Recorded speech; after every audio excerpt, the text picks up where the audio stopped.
tous, eh bien, merci d'être avec nous jusqu'à 14 heures, aux environs de 14 heures. Vous êtes en direct du ZCL sur Canal 10, mais vous êtes aussi sur C10 FM et aussi sur RHT, les deux radios qui relaient ce journal. Je salue Keïssa, bonjour.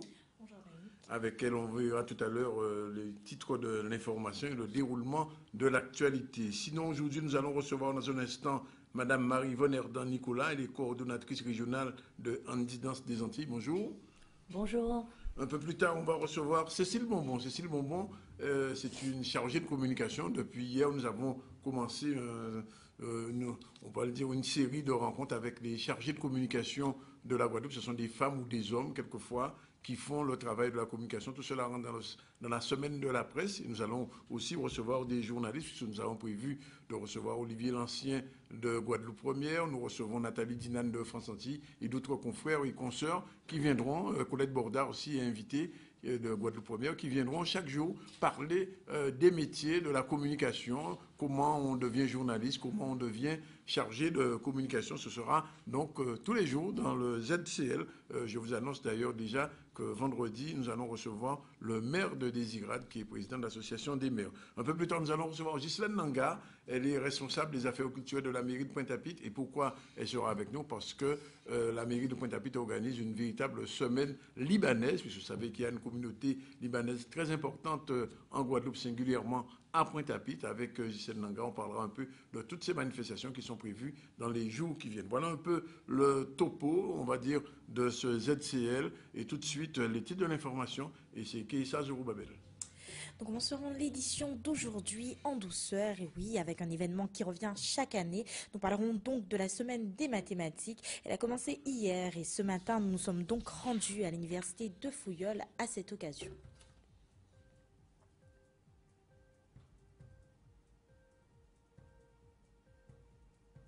Et l'info continue avec la FTPE Guadeloupe-Margalande qui a organisé une conférence de presse pour la présentation de sa feuille de route 2018. Elle a donc eu lieu ce matin au centre culturel Rémi Lessouta. Nous nous rendrons également sur les lieux. Et puis nous finirons cette édition avec un plan de solidarité envers les malvoyants et les non-voyants, à savoir une sortie moto en leur honneur qui a eu lieu ce dimanche aux Abîmes et plus précisément à Petit-Pérou. Quelle belle initiative, j'ai envie de vous dire. Pour l'heure, il est 12h33.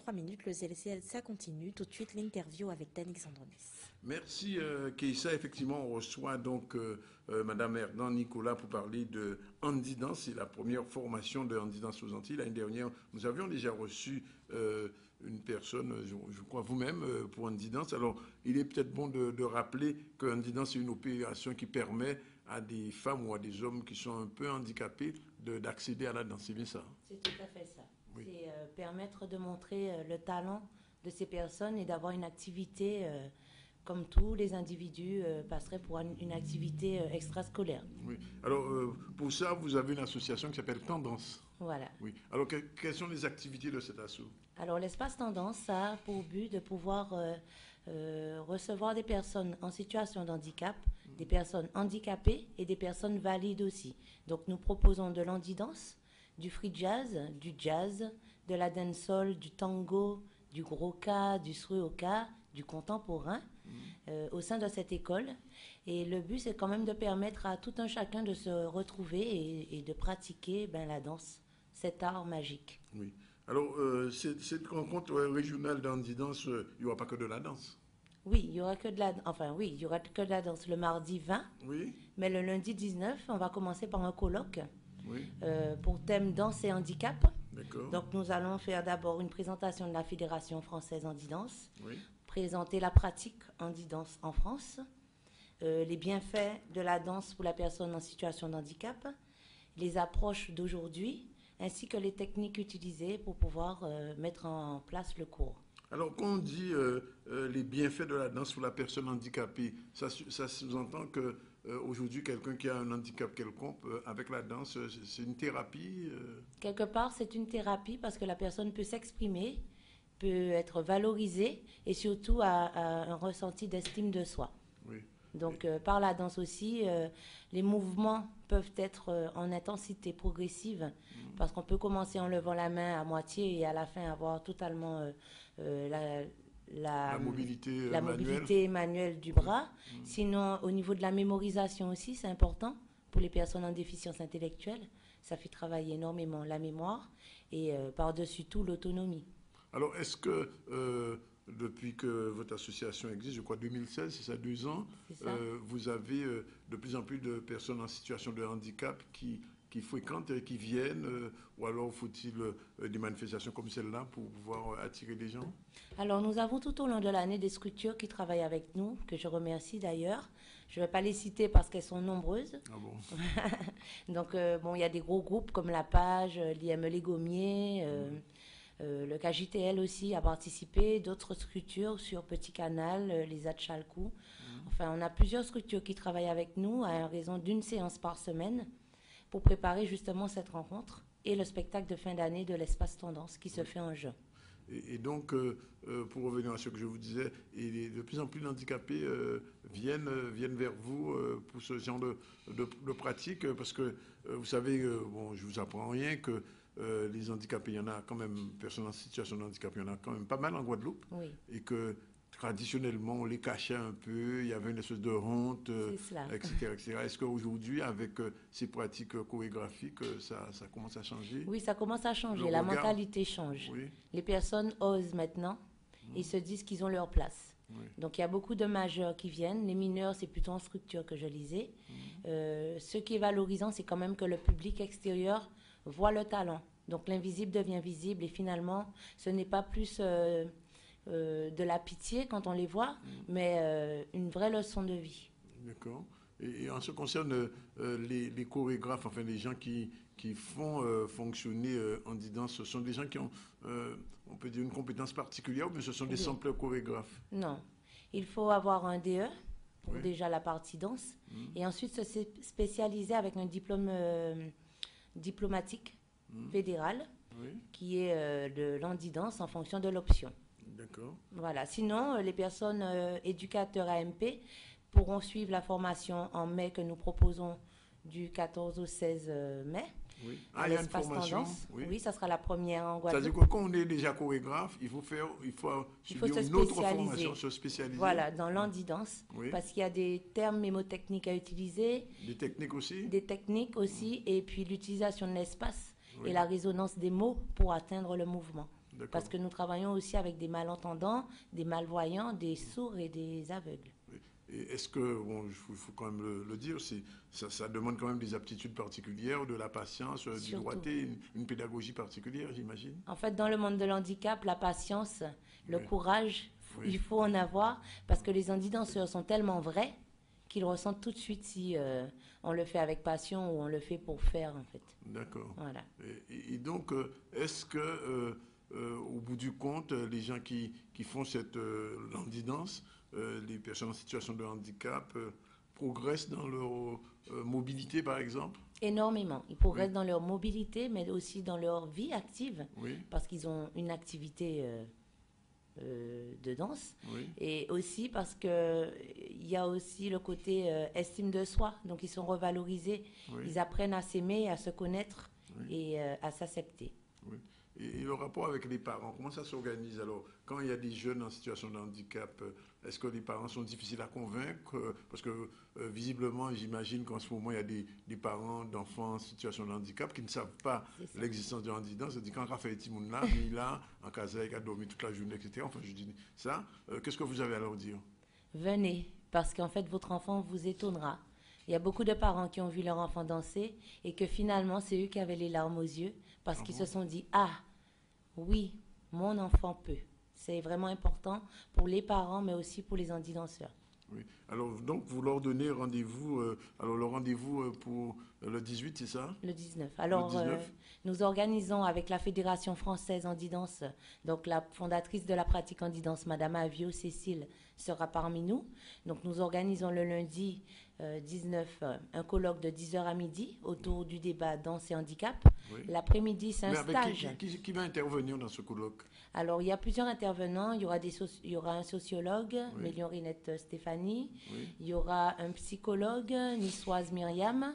Il y aura un psychothérapeute, Albert Nicole. Il y aura des éducateurs spécialisés, Fabienne Garnier, Prisca Méliorinette.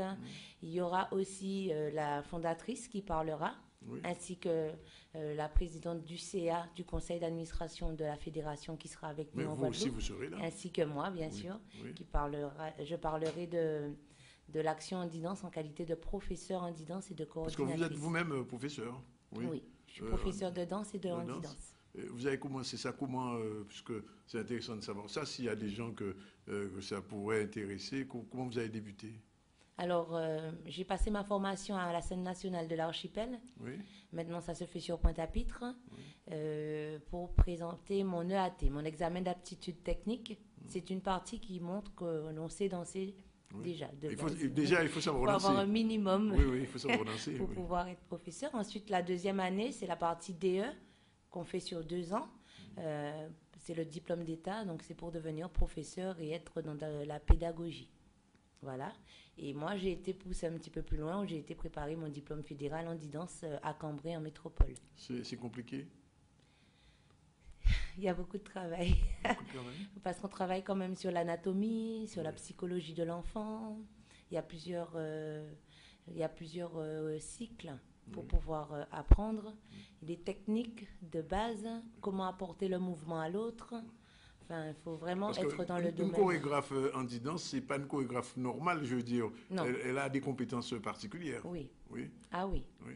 Ah oui, Il faut il faut bien connaître travailler. le corps et Voilà. en même temps l'esprit. C'est ça, corps, esprit, mémotechnique. Oui. Il faut faire des mouvements vrais, il faut être précis, il faut être dans des comptes.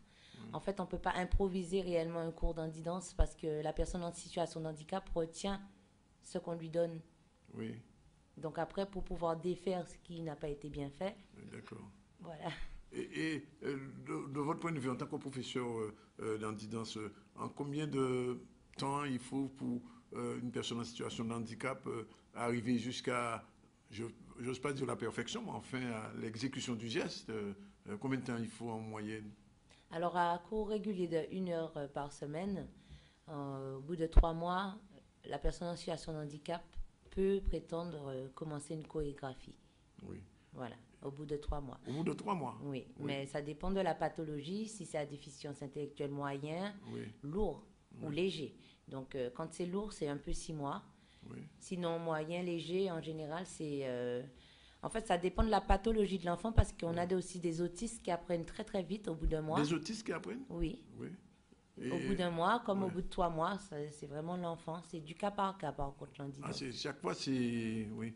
Voilà, C'est- on ne c'est- peut pas se dire qu'on va généraliser. D'accord. C'est vraiment par cas parce qu'il y a certains qui sont autistes, qui ont des troubles autistiques. Oui. Il y a d'autres qui sont mobilité réduite, mais qui ont des problèmes moteurs. Oui.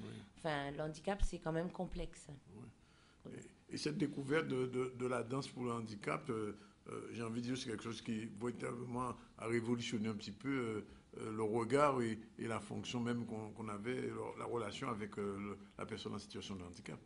Énormément, parce que surtout, les personnes en situation de handicap, contrairement à ce qu'on le pense, nous apprennent beaucoup plus. Ah bon? Ah oui, j'apprends tous les jours avec eux. Déjà, la première leçon de vie, je n'ai pas à me plaindre. Quand je viens en cours, je n'ai pas le droit de me plaindre. Parce que la personne est en fauteuil, elle vous attend Oui. et elle est prête à danser. Donc, ce sont des leçons de vie personnelles aussi qu'elles nous permettent d'avoir. D'accord. En tout cas, je vous remercie d'être venu. Alors, rappelez donc le colloque Danser handicap.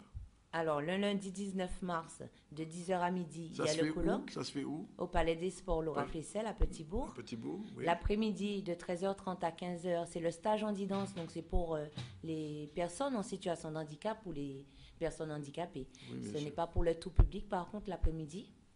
Voilà, parce qu'il y a des techniques qui sont faites et mieux vaut faire la formation pour pouvoir prétendre faire Tout à fait. le stage. Oui. Et le mardi 20 mars, c'est la rencontre avec toutes les chorégraphies des structures. Donc, on en a cette année 17 qui vont se présenter. Ah, quand même. Et ça sera de 10h à 15h avec remise de diplôme et le coup de cœur qui sera annoncé par Madame Avio, la fondatrice de la pratique handidance. D'accord. Et là, les danseurs de handidance, ils viennent de tous les secteurs ou bien ils sont d'un seul secteur? Tous les secteurs. J'ai des structures de Petit Canal, comme de Bemao, comme de Cap-Esther, comme de Mais Trois-Rivières. comment vous arrivez à les regrouper alors?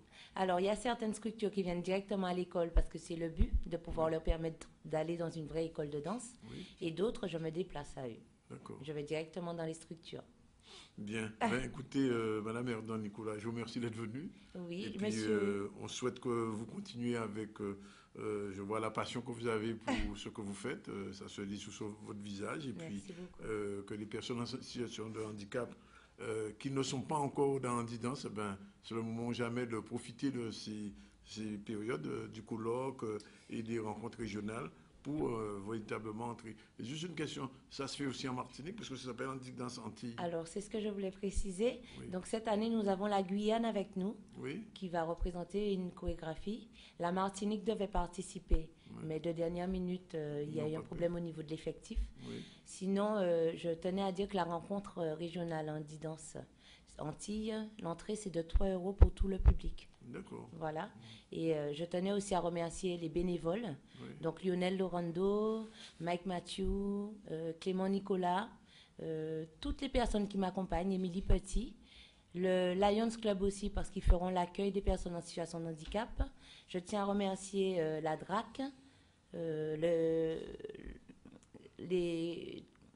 CAPES, Oui. Matouba, la ville de Petit-Bot, Oui. surtout. Je souhaite aussi remercier le conseil départemental et toutes les structures à Nancy qui viendront m'épauler lors de la rencontre du mardi. Écoutez, on souhaite en tout cas un bon spectacle. Et puis, c'est important de le dire qu'être en situation de handicap aujourd'hui, eh ben, c'est plus un handicap. Ce n'est plus un handicap, on a tous un handicap finalement. Absolument. Merci. Il est 12h47. On vous remercie et on va revenir à l'information avec Jessie Zorobabel. Kessa Zorobabel. Et du lundi 12 mars au vendredi 16 mars 2018 a lieu la semaine de mathématiques, un événement annuel dans écoles, collèges, lycées, mais aussi universités. Une opération qui a pour objectif de montrer à élèves et parents une image vivante et attractive des mathématiques. Mais pas que, car elle vise également à souligner l'importance qu'ont les mathématiques dans la formation des citoyens dans leur vie quotidienne. C'est donc en ce sens que notre correspondant s'est rendu à l'université de Fouillol dans le cadre de cette semaine spéciale. Maxime Morel. L'importance de cette semaine, c'est quelque part de montrer aux élèves, en particulier aussi aux étudiants, que les mathématiques, en fait, sont présentes partout. Alors, présentes dans leur quotidien, présentes dans les activités professionnelles, j'ai envie de dire ailleurs que dans l'enseignement. Il est vrai que souvent, quand on parle de mathématiques, on pense que le seul métier qui soit possible d'exercer, c'est le métier d'enseignant, alors qu'en réalité, les mathématiques sont vraiment partout. C'est une matière qui fait peur, c'est une matière qui a été sélective, c'est une matière qui a traumatisé, on va dire, beaucoup de gens, et qui est à la fois méconnue et qui a évolué aussi. Qui a évolué avec l'arrivée de l'informatique, qui a évolué dans la manière d'enseigner. Maintenant, on peut rendre les mathématiques un peu plus vivantes. Oui. Je pense que toutes les disciplines ont leurs difficultés, et il est vrai que les mathématiques ont leurs propres difficultés. Après, les mathématiques sont aussi devenues une matière qui a aidé quelque part à la sélection. Ça a été la deuxième difficulté. Et puis la troisième difficulté, elle vient de ce que l'historique même de cet outil a été souvent conçu comme étant uniquement une orientation pure et dure, je dirais, alors qu'il y a beaucoup d'applications qui sont proposées dans le contexte des mathématiques. Tout ce qui est scientifique, le lancement de satellites, etc., utilise des mathématiques, puisque c'est à base de physique. Là, ce qu'on a présenté aujourd'hui, ce sont des modélisations de trajectoires à l'informatique créées à base de mathématiques. Donc on voit la trajectoire de satellites, on voit la trajectoire de la Terre dans le système solaire. Voilà, donc différentes trajectoires spatiales. Et aussi, on a utilisé des mathématiques pour modéliser la dérive des sargasses et prévoir les échouages de sargasses sur l'archipel. Donc en fait, l'idée, c'est que cette semaine des mathématiques s'adresse vraiment à tous les élèves du territoire de la Guadeloupe. Et je vous le dis en titre, on continue avec la FTPE Guadeloupe et Marie-Galante qui a organisé une conférence de presse pour la présentation de sa feuille de route 2018. Elle a donc eu lieu ce matin au centre culturel Rémy Lessouta. Les dispositifs présentés à ce jour s'inscrivent parmi les initiatives appuyées par la collectivité régionale en matière d'aide aux entreprises, mais également de développement économique. Travailler en réseau pour gagner en performance. Ce sont donc les mots prononcés lors de l'Assemblée ce matin. Chris Kevumanier.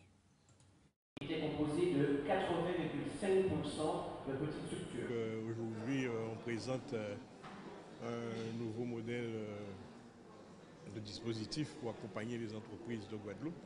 Parce qu'il est temps effectivement que nous sortions avec des pleurs, comme on peut dire, et aussi nous devons effectivement avoir plus de confiance dans notre territoire et proposer des sociétés à compétences. Donc c'est pour ça que nous avons mis en place le Conseil stratégique de développement de l'économie. Ce qui est important, c'est que nos entreprises grandissent parce qu'on se rend compte qu'aujourd'hui, si on regarde l'échiquier économique, certaines entreprises qui sont sur notre territoire viennent avec des compétences extérieures, enfin extérieures s'entend, parce que c'est quand même des filiales d'entreprises françaises et qui occupent Jarry et qui occupent une grande partie, je prends le cas de la marina ou alors du tourisme à Déhé. Donc ce qui est bien, c'est que nous informions nos jeunes compatriotes justement pour qu'ils puissent créer des entités en compétences et à un capital social suffisamment fort pour qu'ils puissent bénéficier de l'accompagnement bancaire et de l'accompagnement des fonds européens. Nous ne consommons pas suffisamment les fonds européens. C'est vrai qu'on leur demande de nous rejoindre pour que nous les accompagnions, pour qu'ils gagnent en compétences, parce que dorénavant, nous allons travailler en réseau pour gagner en compétences et en développement. Notre association TUS GE, qui est un groupement d'employeurs, c'est un groupement qui permet de mettre à disposition des salariés pour les chefs d'entreprise n'étant pas en mesure d'embaucher des personnes à temps plein. Donc on les libère d'un certain nombre de contraintes, notamment au niveau RH. On leur permet d'avoir des employés qualifiés. Donc en gros, c'est ce qu'on va proposer. Et on assure aussi une pérennité d'emploi aux personnes qu'on emploie, puisqu'on leur permet d'avoir une ou deux entreprises, voire des fois peut-être trois, mais avoir un temps plein sur l'année et assurer leur embauche par la suite. Ce ne sont pas des embauches, on est parti pour des embauches véritables, pas des embauches, je dirais, Kleenex, hein, c'est-à-dire on embauche et après on jette la personne. C'est de vraiment en permanence travailler pour pouvoir permettre à la personne d'avoir un travail. Le travail est début. Madame Marlène nous a fait le bonjour. Créé maintenant depuis 5 ans, le projet Caméra se perfectionne avec le temps. C'est l'histoire d'une boîte d'expérience photographique, aussi nommée Caméra Obscura, une caisse assez grande pour recevoir un public limité, avant de lui faire découvrir les rudiments de la photographie. Vous l'auriez compris, on parle bien là d'un appareil photo géant. C'est donc en ce sens que jusqu'au 2 juin prochain, Nicolas Nabajot propose donc au public de redécouvrir cet appareil installé au Memorial Act afin de mieux comprendre le mécanisme de la formation de l'image photographique. Vianney Valvert.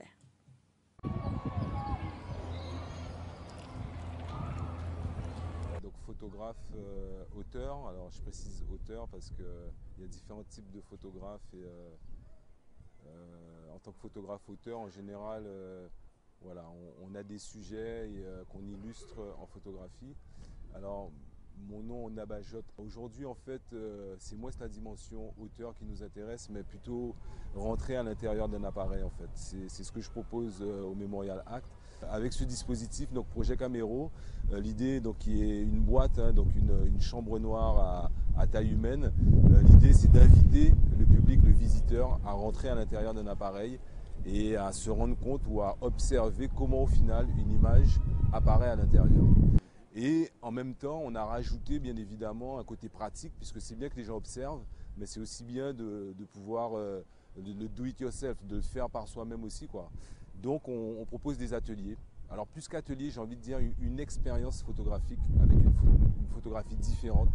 Et donc on propose finalement avec le même type de dispositif réduit. Donc de la caméra obscura, là on va passer au sténopé, donc à l'appareil qui pour le coup, va nous permettre de faire des photos. Et donc, du coup, je propose aux gens d'aller faire des photos avec un dispositif un peu minimaliste, voilà, qui est le Sténopé. Dans le courant du mois de mai, donc de mai à juin, on rentre dans une deuxième étape du projet, là avec un côté plutôt résidence artistique. Avec moi, ça sera vraiment les débuts en fait, comment dire, comment fonctionne l'appareil avec le projet Camero et l'utilisation du Sténopé. Et avec Dermoison, là on repasse sur les supports habituels que tout le monde connaît, numériques, donc vraiment des réflexes au portable, voilà. Et puis troisième phase, c'est la restitution de tout ce qu'on aura produit tantôt en atelier, lorsqu'on a un résultat. Donc vraiment, c'est expérience tout public. La boîte, elle se visite de manière libre. Il suffit de s'adresser à l'accueil du mémorial, dire qu'on souhaite la visiter. Après, on propose aussi des visites guidées. Là, il faut s'inscrire. Donc là aussi, toujours s'adresser au MACT. Et puis des ateliers. Donc ils sont samedi. Il en reste 2 ou 3 encore. Tant d'ateliers. Et voilà, c'est encore possible. Là, on va pas tarder à rentrer en atelier d'ailleurs. Les gens sont déjà prêts. Je vois qu'il y en a qui sont là, qui attendent. Donc voilà.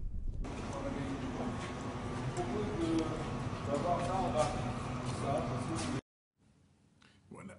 Voilà, il est 12h56. Dans 4 minutes, ça va être 13h. Après la pub, tout à l'heure, nous allons recevoir, je vous l'ai dit, Cécile Bonbon, qui est chargée de communication, responsable même de communication à Cap Excellence. Elle viendra dans le cadre de notre intervention sur la semaine de la presse, nous expliquer un petit peu les arcanes, les secrets de son métier, puisque hier nous avons reçu la chargée de communication de la mairie de Bémao, et cette fois-ci, c'est la chargée de communication de l'aglo Cap Excellence. À tout à l'heure, vous êtes toujours sur le ZCL, bien sûr, en direct de Canal 10, et on profite pour saluer nos amis de Canal 10, de Site 10 FM. Je parle de notre ami Jeff, bien sûr, qui est à l'écoute.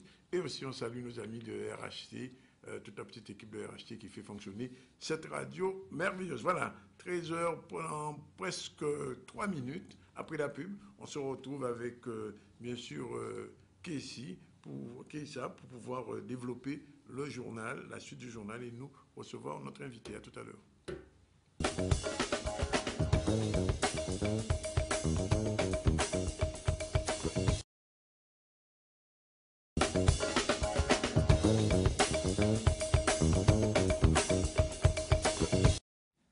Voilà, il est 13h02 dans le ZCL en direct de RHT et de C10FM. On va recevoir tout à l'heure Madame Cécile Bonbon de Cap Excellence, chargée de communication. Bonjour. Bonjour à tous. Et ensuite, on va recevoir Gisèle Nanga. On a dit qu'on parlera de la semaine libanaise. Mais avant, on revient à l'actualité avec Keissa Zorobabel. Et on continue avec la 13e édition des Giga Games International Caribbean Cup qui a eu lieu les samedis 10 et dimanche 11 mars au Palais des Sports Laura Flessel de la ville de Petit-Bourg. Qu'est-ce que c'est? Eh bien, il s'agit là de la plus grosse compétition et événement e-sport, jeux vidéo et jeux de société du bassin caribéen de la Guadeloupe. Une manifestation ponctuée d'animations allant du jeune public jusqu'aux seniors de 60 ans et plus. À ce jour, on pouvait donc compter la présence de belles délégations et champions e-sport en Guadeloupe. Michel Zélier, président de l'association Giga Games, au micro de Vianney Valvert. Alors nous sommes là ici pour la 13e édition Giga Games Caribbean Cup. On est sur cette 13e édition en plein de compétitions Giga Games, donc avec les grandes compétitions donc habituelles. C'est le FIFA habituel qu'on retrouve tous les ans, qui est la plus grosse compétition, avec tous les autres jeux qu'on propose au fur et à mesure des années. Les jeux qui se jouent à plusieurs, tout seul, les jeux de reconnaissance de mouvement, dance centrale pour pouvoir effectivement danser et être reconnu par les reconnaissances de mouvement. On a aussi des jeux en réalité virtuelle, pas en compétition cette année. Et surtout pour cette 13e édition, on a rajouté aussi des jeux mobiles. C'est une première aussi cette année avec le Clash Royale. Donc c'est une grosse compétition, elle est très attendue et on a beaucoup de joueurs qui sont en attente actuellement. Alors la première journée, donc ce premier samedi, on aura beaucoup de compétitions qui vont commencer. On a aussi des petites compétitions qui vont débuter dès cet après-midi. Et c'est pour justement entamer les phases finales pour la journée de demain. Donc là, on a des quarts de finale par exemple pour FIFA actuellement. D'autres compétitions vont commencer demain directement. On a aussi des compétitions annexes, on a du baby-foot, on a du poker, on a vraiment toutes les compétitions, on a des jeux d'échecs. Alors des jeux d'échecs assez particuliers version Naruto. On a vraiment de tout avec les sponsors qui sont avec nous. Je suis champion de la Guadeloupe, j'ai gagné les Gigas en 2011. J'ai été deuxième en 2010. J'ai gagné des tournois aux Abîmes, Saint-Claude, Cap-Esther, Petit-Bourg en 2012, 2013 et 2014. Je suis absent, je suis en métropole depuis 2014 du coup. J'irai défendre la Guadeloupe à la Coupe de France sponsorisée par Coca-Cola en avril. On n'en a que 2 de représentants, donc je suis le premier. Donc si je suis au Giga là, c'est pour essayer de gagner les Gigas, pour revenir champion de la Guadeloupe.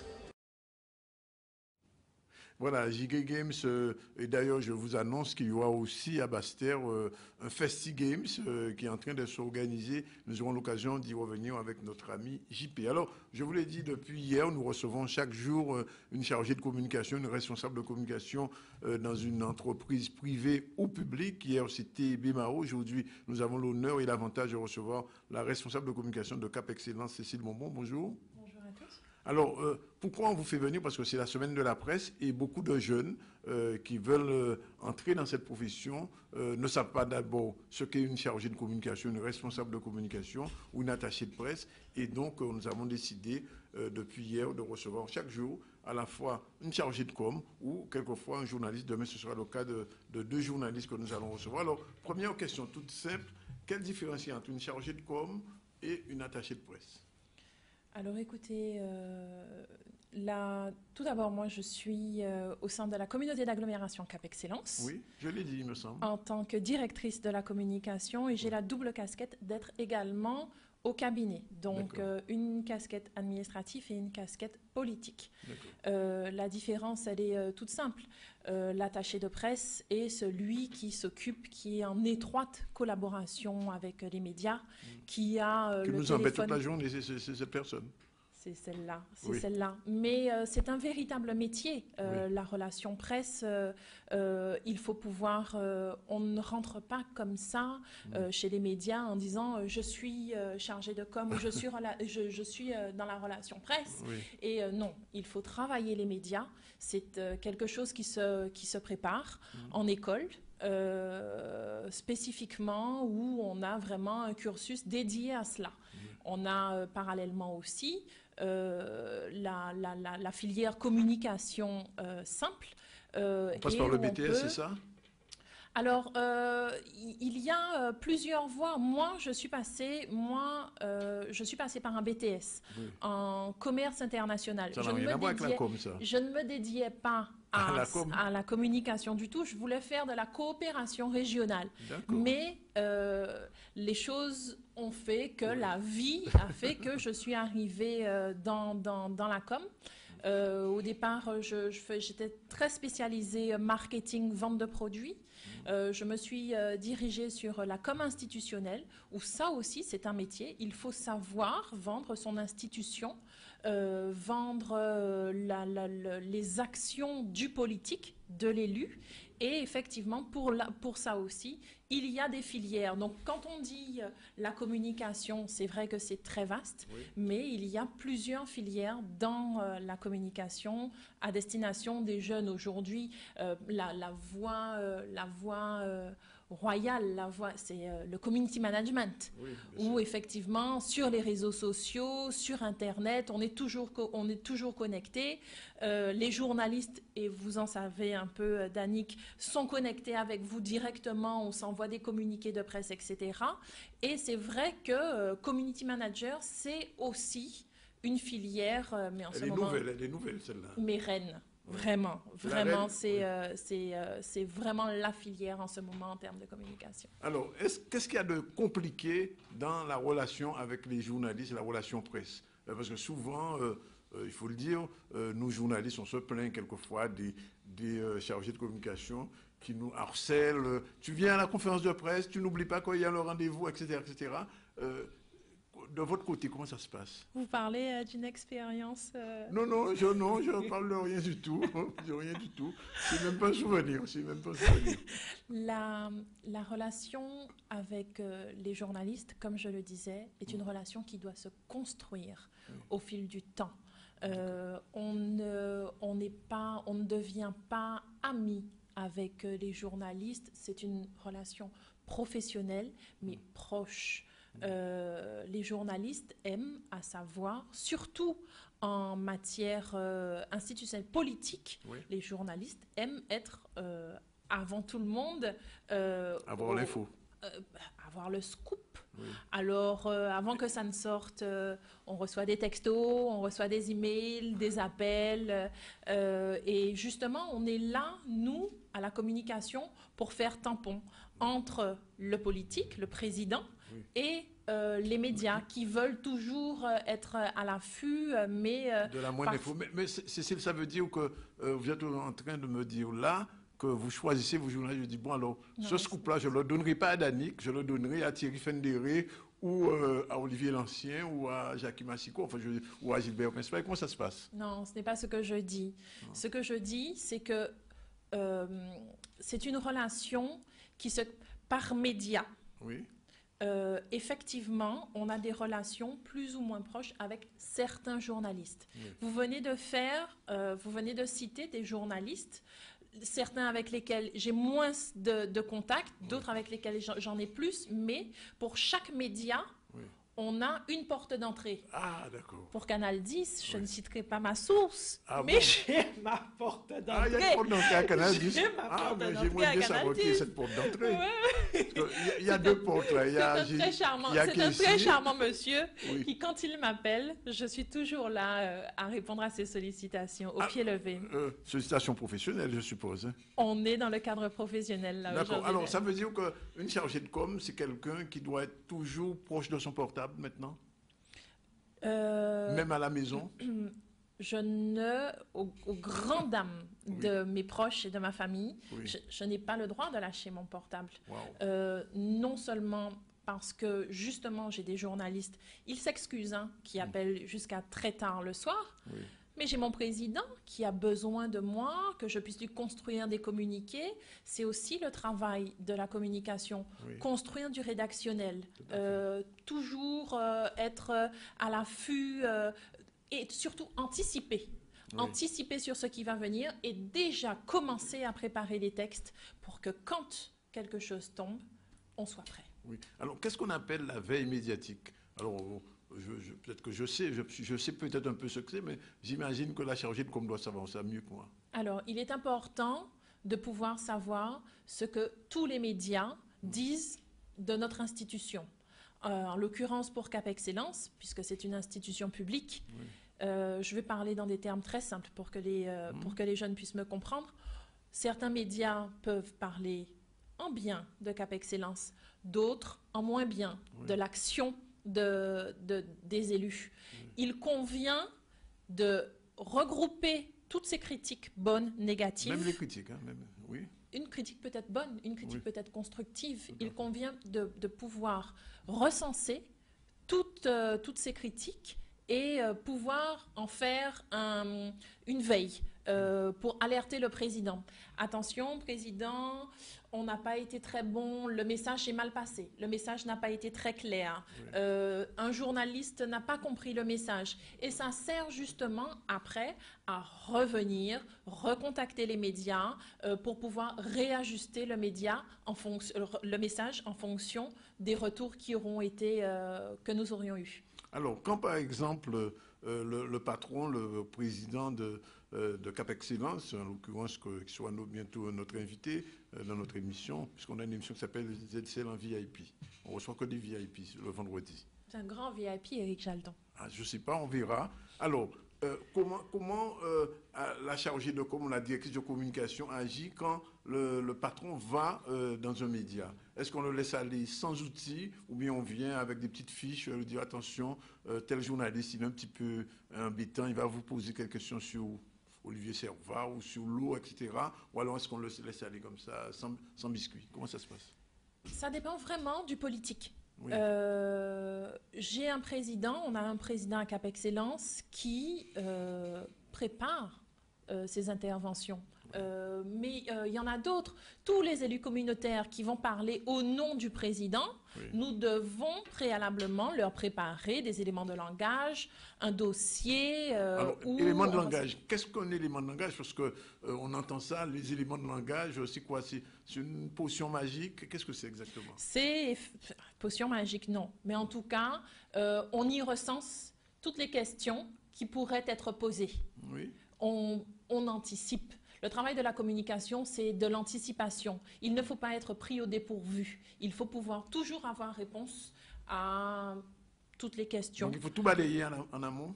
Il faut préparer. Une émission se prépare. Mais alors, est-ce que les politiques, d'une manière, ils écoutent quand même? Ou bien alors, je dis, oui, non, j'ai reconnu Tchakaï dit là. Comment ça se passe? Les élus de Cap Excellence sont des élus qui sont très à l'écoute des administratifs. Quel qu'il soit. Donc moi, nous sommes à la communication, nous sommes un relais pour les élus et on fait le parallèle puisque nous sommes transversales. Oui. Donc les services nous remontent un certain nombre d'informations, nous mettons ça à la sauce com un peu pour les médias. Nous avons des élus qui sont très réceptifs. Oui. Qui n'ont pas la prétention de tout savoir. Un élu ne sait pas tout. Moi, je ne sais pas tout. Mais on s'intéresse à tous les sujets, justement pour pouvoir avoir une ouverture d'esprit qui nous permette d'anticiper sur les questions qui pourraient nous Alors, être avant-dernier sujet, avant de vous libérer, Cécile, quand vous avez organisé une grosse manifestation, soit un grand déjeuner, soit une conférence de presse, quelque chose de ce goût-là, comment ça s'organise en amont? Alors là, on est sur de la communication événementielle. Événementielle, un événement. On est sur de la communication événementielle, ce qui, normalement, elle devrait se préparer plusieurs mois à l'avance. Ah, c'est plusieurs mois, normalement. Mais quand on dit ça 15 jours avant... Il y a des budgets aujourd'hui. On connaît la situation des collectivités qui doivent vraiment tirer les petits bouts de ficelle pour glaner ça et là des financements.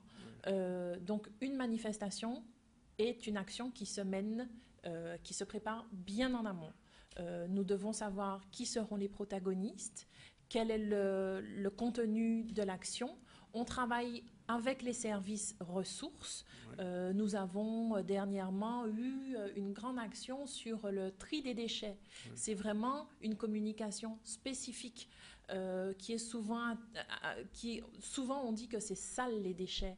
Or, non, il y a autour des déchets des messages à faire passer qui se préparent en amont, savoir sur quels médias on va communiquer, on va lancer une campagne, on va faire de l'achat d'espace.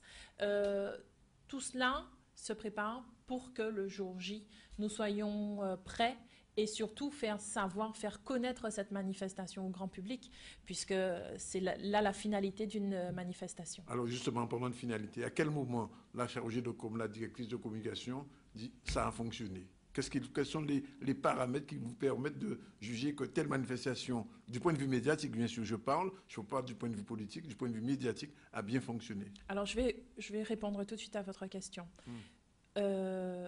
En tant que collectivité, nous devons évaluer toutes nos manifestations.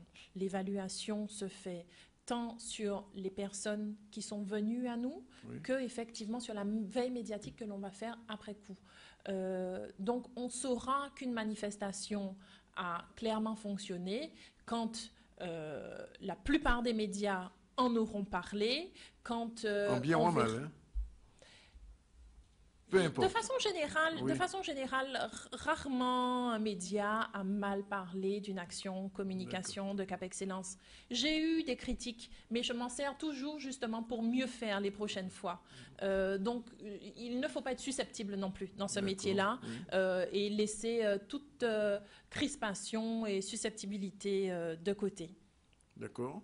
Et la dernière question, c'est un métier difficile, finalement, compliqué pour un jeune qui passe son bac en ce moment et qui se dit j'ai envie de faire de la com. Est-ce qu'on peut l'encourager ou dire attention, c'est pas un métier où on rêve, puisque vous avez dit que tout à l'heure, même le soir chez vous, quelquefois, vous recevez des appels téléphoniques de journalistes qui ont perdu leur fil ou même d'un président qui vous donne une dernière information. Est-ce que c'est un métier à conseiller à un jeune ou à une jeune? Parce qu'il n'y a pas que des femmes dans la com, finalement. Je ne vais pas dire que c'est un métier facile ou pas facile. Je n'utiliserai pas ces termes. Je dirais que c'est un métier passionnant. Et si on n'a pas la passion, on ne pourra jamais y arriver. Et quel que soit le métier que l'on envisage de faire, si on n'a pas la passion, ce n'est pas la peine d'aller dans cette branche. Moi, je suis passionnée par ce que je fais, oui.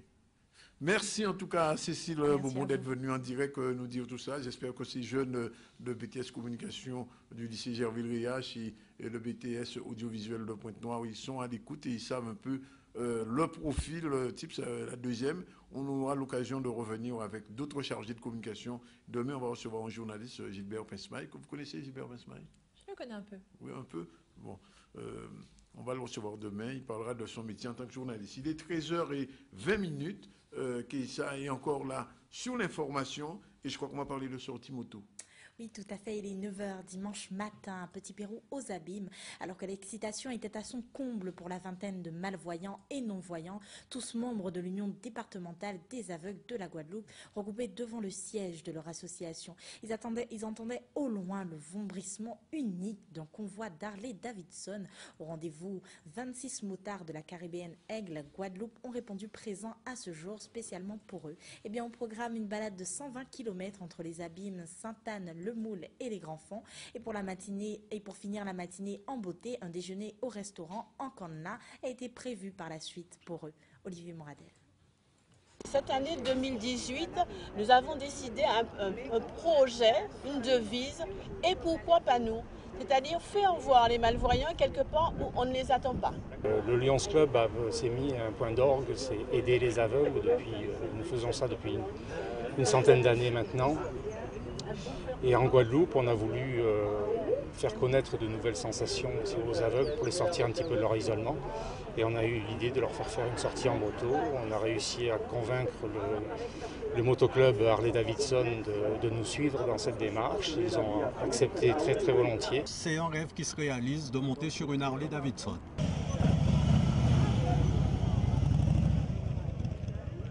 Ça continue maintenant au mois de mars avec cette balade en Harley-Davidson qui nous a été proposée par le Lions Club Guadeloupe Marina, qui est un de nos partenaires privilégiés, et la Caribbean Eagle, qui est une association de Harley-Davidson. Voilà.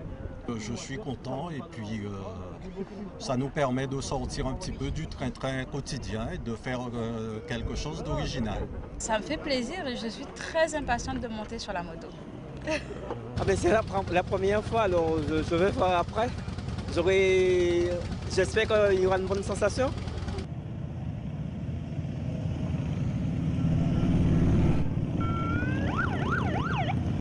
Quelle belle initiative pour eux, j'ai envie de vous dire. Et voilà, il est 13h23. Nous vous souhaitons à tous et à toutes un bon appétit. Nous le rappelons, vous nous écoutez en direct de C10 FM, mais aussi de RHT 89.8. On se retrouve après une page de pub.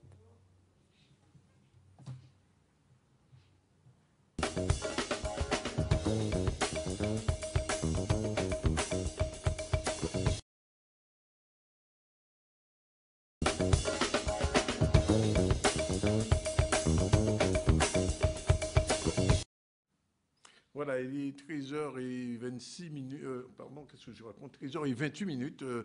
Et comme je vous l'ai dit, nous allons parler du Liban, mais d'une semaine libanaise organisée par la direction des affaires culturelles de la mairie de Pointe-à-Pitre. Et pour l'occasion, on reçoit Gisèle Nanga. Bonjour.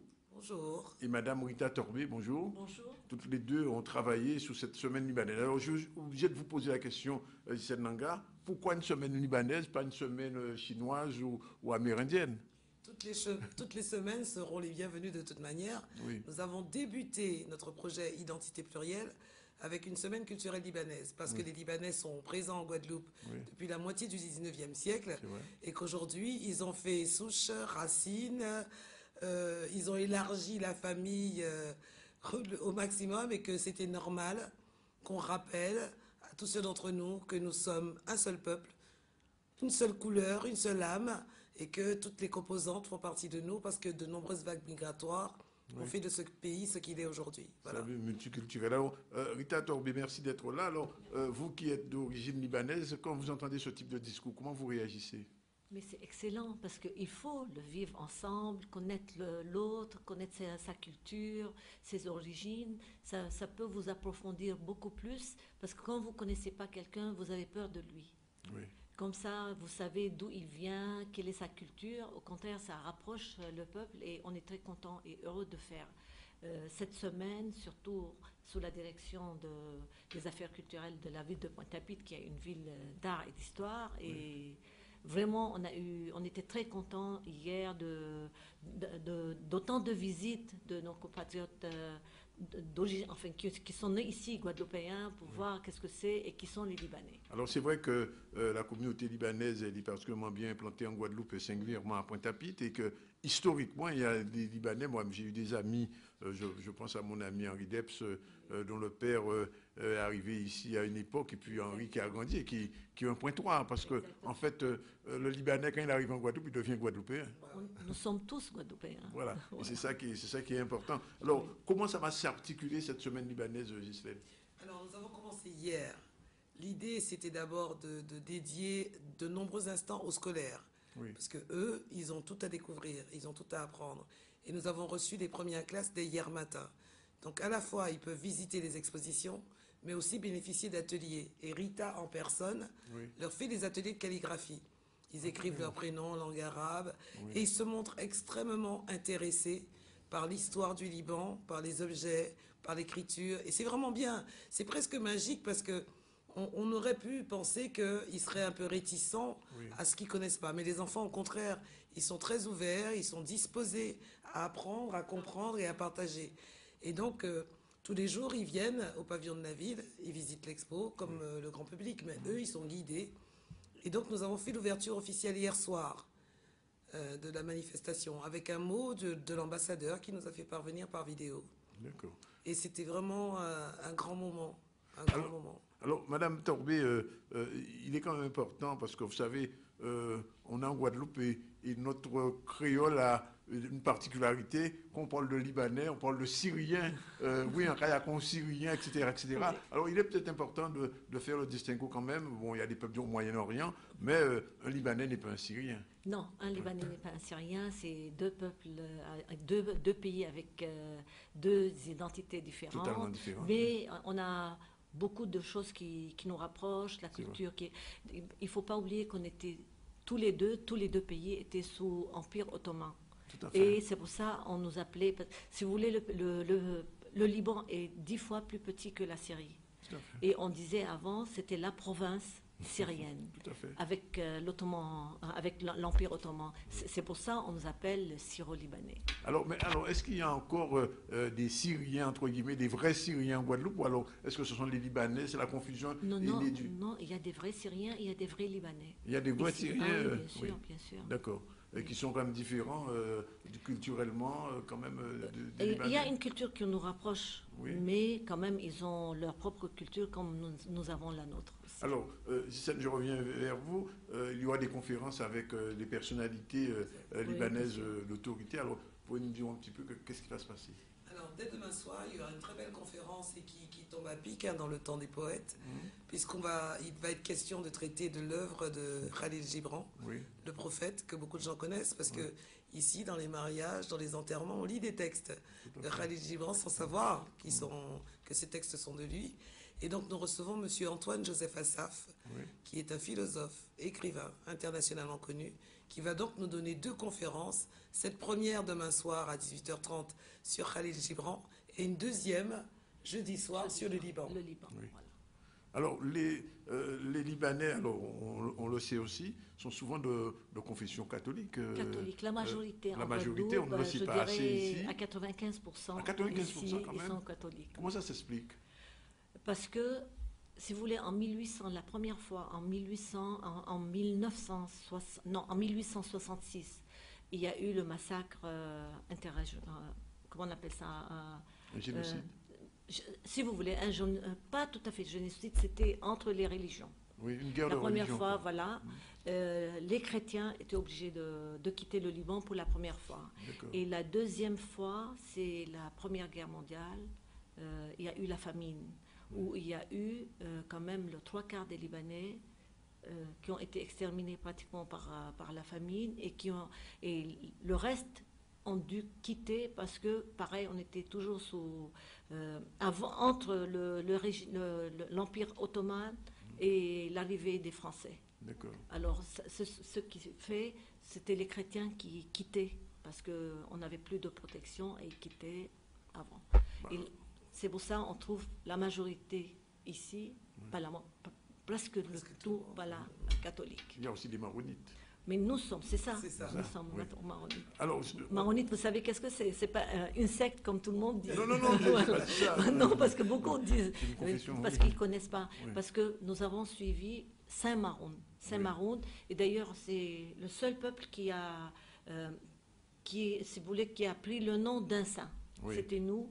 La particularité, c'est les sacrements se font jusqu'à maintenant en langue syriaque, araméenne, la langue du Christ. Oui. Mais c'est la même liturgie, c'est la messe catholique, quoi. Cela dit, on fait le remarquer, le Liban, c'est un pays qui a beaucoup souffert. Beaucoup souffert jusqu'à maintenant. Jusqu'à maintenant. Jusqu'à maintenant, oui. Le Liban. Oui, c'est vrai que le Premier ministre, on sait ce qui s'est passé récemment. Le Liban, alors, je pose la question parce que j'ai eu l'occasion d'en parler avec des amis libanais. Oui. Est-ce que le flux, les voyages se font régulièrement entre le Liban et la Guadeloupe? Je parle de la communauté libanaise qui vit ici. Bien vous sûr. y allez souvent Bien sûr. Et j'imagine que vous suivez l'actualité aussi. Bien entendu, vous ne pouvez pas oublier vos racines. Oui, bien sûr, on n'oublie pas. Alors, sur la culture libanaise ici, parce que bon, il y a une cuisine libanaise aussi. Bien entendu. Oui. Bien entendu. Alors, est-ce que pendant cette semaine libanaise, cette cuisine libanaise sera à l'honneur? Elle est déjà à l'honneur. Oui. Elle est déjà à l'honneur parce que tous les produits sont présentés. Oui. Et il y a Aziz, le jeune qui s'occupe donc de la présentation de tout ça. Oui. Et un restaurant que je ne nommerai pas, mais qui est bien connu à Pointe-à-Pitre, le Férouz, qui ramène du pain tous les jours, enfin, et puis au cours du cocktail. Aziz. Le pain, c'est Aziz qui le produit sur place. Il le fait sur place. Voilà. Ah oui, bien sûr. Et donc tous les produits sont présents sur place. Et il y aura des ateliers de cuisine libanaise. Samedi pour le grand public. Ça se fait au pavillon de la ville. Tout se passe au pavillon de la ville. Oui. Et puis il y aura, en dehors de la cuisine, il y aura de la musique. Oui, de la musique aussi. Ça a déjà commencé hier soir. Il y avait du chant, de la danse. Et samedi, il y aura aussi un grand moment de musique traditionnelle où les gens pourront écouter le luth libanais, l'oud. Madame Torbé, est-ce qu'aujourd'hui, j'ai posé la question, est-ce que des Libanais continuent à aller dans leur pays? Est-ce que le flux continue, c'est-à-dire il y a encore des Libanais qui quittent le Liban, qui viennent, pas seulement en Guadeloupe, parce qu'il y en a un peu partout, il y en a à Dominique, à Trinidad, enfin partout dans la Caraïbe. En Guadeloupe, moins. Il y a eu beaucoup entre 75 et 85. Pendant la guerre? Oui. Maintenant, un peu moins quand même. Un peu moins? Oui. Pourquoi? Parce que la situation s'est calmée, s'est stabilisée au Liban? C'est pas tout à fait stable, mais... Je pense qu'ils vont ailleurs.